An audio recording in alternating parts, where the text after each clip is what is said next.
Bonsoir à tous. Senoussi Hassan Abdoulaye prend ses fonctions à la tête de la mairie de N'Djamena. Le nouveau maire élu par ses pairs a été officiellement installé ce matin lors d'une cérémonie qui s'est tenue à l'hôtel de ville de la capitale. Les détails dans un instant.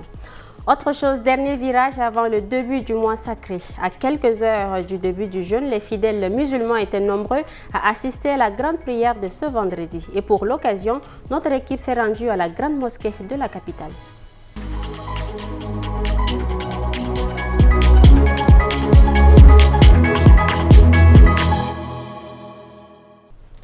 Bienvenue à tous. À N'Djamena, le nouveau maire de la ville a été officiellement installé dans ses fonctions ce matin dans les locaux de la mairie. La cérémonie de passation des charges s'est tenue en présence de la déléguée générale du gouvernement auprès de la ville et de plusieurs personnalités. Un reportage de Gambi Daniel, Alomba et Bonaventure et Guéna Ondom Sentia. C'est fait. Aussitôt élu, aussitôt installé. Senoussi Hassan Abdoulaye prend officiellement la tête de la mairie de N'Djamena, succédant à Fatimé Zahra Douka Bartiri, qui a dirigé l'institution pendant 25 mois. Les défis sont énormes. C'est dans ce contexte que nous avons effectué de grands travaux pour améliorer la vie de nos concitoyens et changer également le visage de la ville. Le nouveau maire s'engage à relever les défis majeurs pour la ville et à mettre en œuvre son plan Midi avec l'ambition de transformer l'impossible en possible pour l'avenir de N'Djamena. Conscient qu'un développement sérieux de la ville n'est possible sans planification à court, moyen et long terme, je voudrais m'engager avec mon équipe à développer, à élaborer des outils de planification urbaine et de plans de développement de notre ville en tirant à la fois les leçons en termes d'échecs et de réussite des expériences passées. Nous allons essayer de hisser le développement de notre ville. Mais ce développement ne se fera pas au gré du hasard et des colmatages. Senoussi Hassan Abdoulaye siégera à la tête de la mairie pour les 5 prochaines années. Le régime 3 de la couverture santé universelle a été officiellement lancé ce vendredi 28 février au CHU La Renaissance de N'Djamena. La cérémonie a été présidée par le ministre d'État, secrétaire général de la présidence représentant le chef de l'État. Cette phase concerne l'enrôlement, l'immatriculation et la remise des cartes d'assurance aux personnes économiquement vulnérables. Un point avec Mbaye-Lassam Emmanuel. La couverture de la santé universelle vise à garantir un accès équitable aux soins de santé de qualité sans discrimination ni barrière financière. Chaque pays l'adapte à ses réalités. Ce matin, le régime 3 destiné aux personnes démunies a été lancé à travers une démonstration en direct. La mise en œuvre de la couverture santé universelle, c'est aussi pour casser les barrières financières et réduire les dépenses catastrophiques. Si quelqu'un quitte N'Djamena pour aller à Bardaï, doit recevoir des soins de qualité et à tout moment sans payer. C'est pour éviter les tiers payants. C'est une stratégie extrêmement importante pour notre pays. En lançant officiellement l'opération d'immatriculation, le représentant du chef de l'État a rappelé que la santé est un droit fondamental et un pilier du développement, insistant sur l'inclusion de toutes les couches sociales. La santé est un droit fondamental et un pilier essentiel du développement de tout pays. En tant que chef de la nation, c'est pour nous un devoir de veiller à ce que personne ne soit laissé pour compte en matière de santé. La mise en œuvre de la CSU est une étape cruciale vers la réalisation de cet objectif. Exécuté par la Caisse nationale d'assurance santé, l'enrôlement suit plusieurs étapes.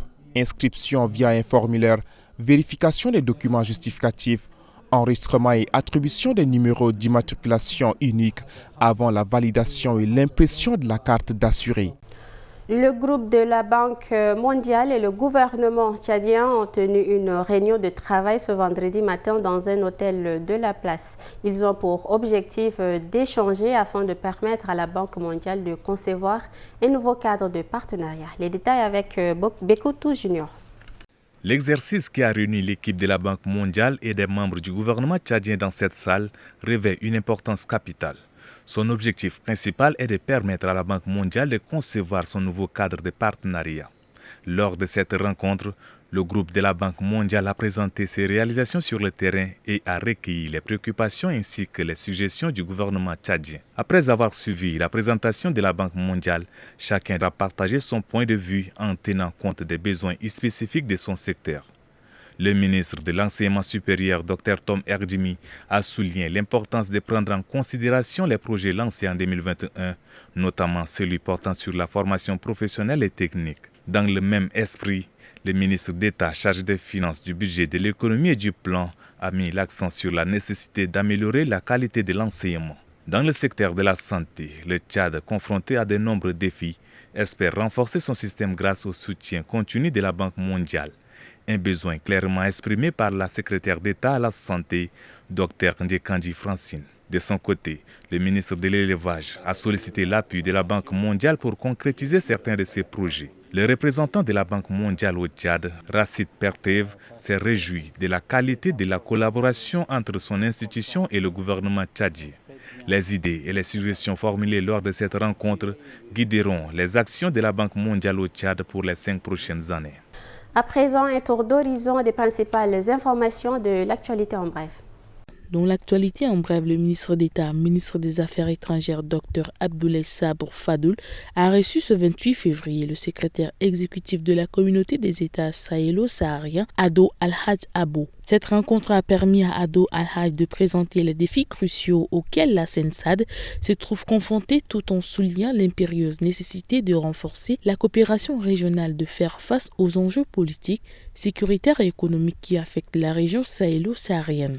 La vraie Église de Dieu au Tchad tient depuis ce matin sa 8e convention à Kamda, dans le 7e arrondissement de N'Djamena. Placée sous le thème « Adorer Dieu à sa manière et non à la manière des hommes », cette rencontre vise à annoncer la parole de Dieu et à enseigner aux fidèles les bonnes pratiques d'adoration, selon le révérend pasteur Abad Ndengui François, président du bureau exécutif de l'Église.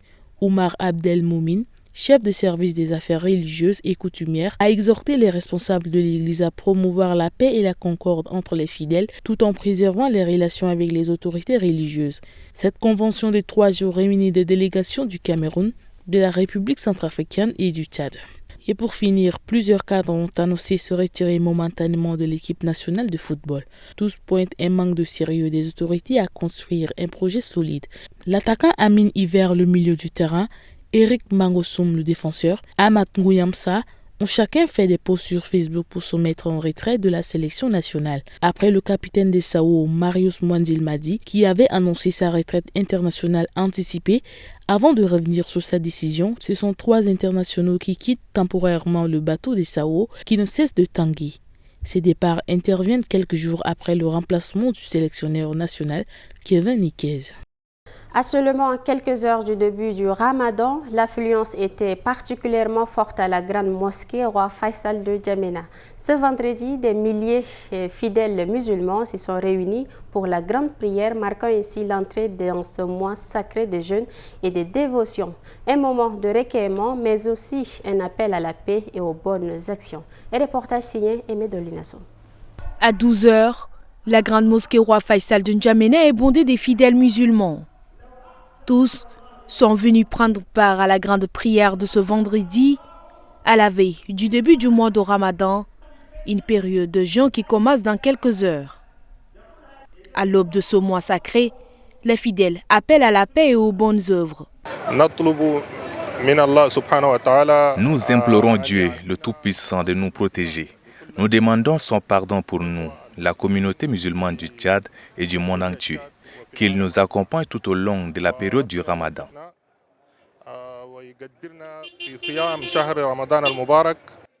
Que la communauté musulmane fasse preuve de solidarité en cette période difficile au Tchad. De nombreuses personnes n'ont ni de quoi manger, ni de quoi boire. Qu'elles puissent être assistées, ces personnes, dans les besoins. Nous appelons à la paix et à la sécurité dans notre cher pays, le Tchad. Nous adressons également nos prières à nos dirigeants en particulier au président de la République, Mahamat Idriss Déby Itno, dans sa mission au service du peuple. Le Ramadan est le 5e pilier de l'islam. Il est observé par des millions de musulmans à travers le monde.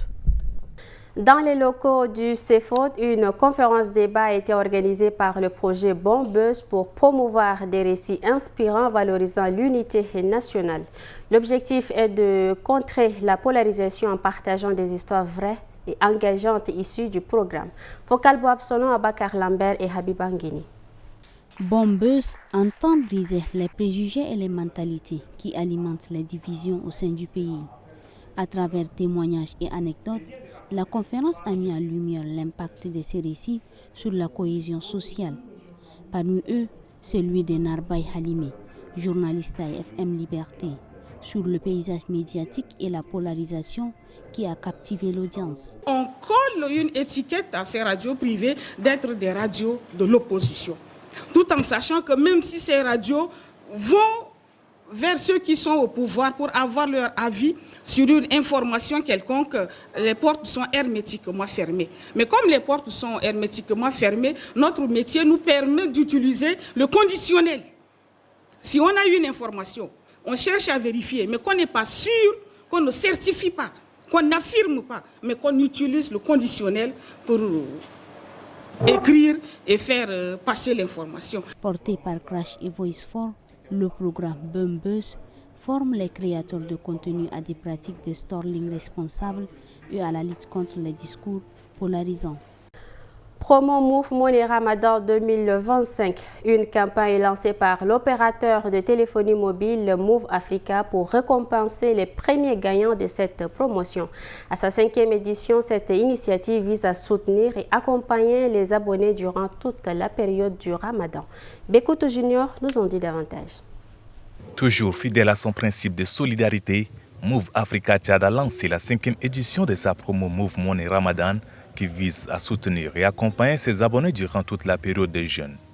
Et ce jeudi, les 6 premiers chanceux de cette 5e édition ont été honorés avec des kits alimentaires et des tissus Disney. Afouteba Yacine en fait partie.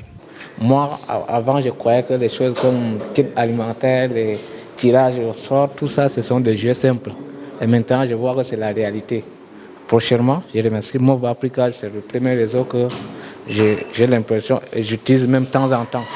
Pour remporter ces prix, les abonnés n'ont eu qu'à suivre les règles simples du jeu mises en place par l'entreprise. Le mécanisme est très simple, il suffit juste d'avoir un compte Move Money et faire des transactions supérieures ou égales à 5 000 francs. Donc les clients qui ont gagné, ils ont fait des paiements canal, des transferts JMAC ou bien ils ont acheté des MB. Il suffit juste d'aller trouver un point de vente et recharger son compte, ou bien ceux qui n'ont pas de compte, ils peuvent appeler le 4040 et créer leur compte.